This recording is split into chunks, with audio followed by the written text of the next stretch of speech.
Imagine living in a world where justice wasn't about prison time, but about pain, humiliation, or even death. Welcome to the world of ancient punishments, where rulers believed fear was the best law. Let's start with ancient Rome. If a slave murdered their master, the law demanded something brutal.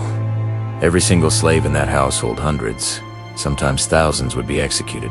The idea, fear would keep everyone in line. Rome also had the punishment of the ponacule, the guilty person, usually a parricide, someone who killed their father, was sewn into a leather sack, along with a dog, a snake, a rooster, and a monkey, and then thrown into a river. It sounds insane, but to them, it was divine justice. Now, in ancient Greece, punishments could be just as strange. The famous philosopher Socrates was sentenced to death not by torture, but by drinking a cup of poisonous hemlock. But others weren't so lucky. Criminals could be subjected to ostracism, where citizens literally voted to banish someone from Athens for 10 years. No prison, no trial, just exile. Imagine your neighbors voting you out of existence. Meanwhile, in ancient Egypt, punishments had a divine twist. Tomb robbers, considered enemies of the gods, were often sentenced to death by impalement. But here's the strange part.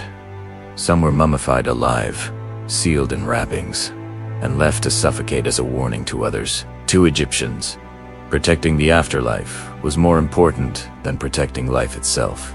And while not strictly ancient, later punishments carried the same philosophy. The breaking wheel, the Iron Maiden, even boiling in oil. These weren't just punishments, they were public theater. Authorities wanted everyone watching to think twice before breaking the law.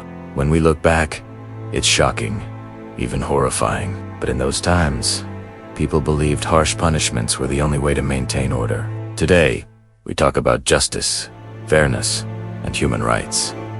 But in the ancient world, justice was fear, and fear kept empires standing. So, which ancient punishment do you think was the most terrifying? Let me know in the comments.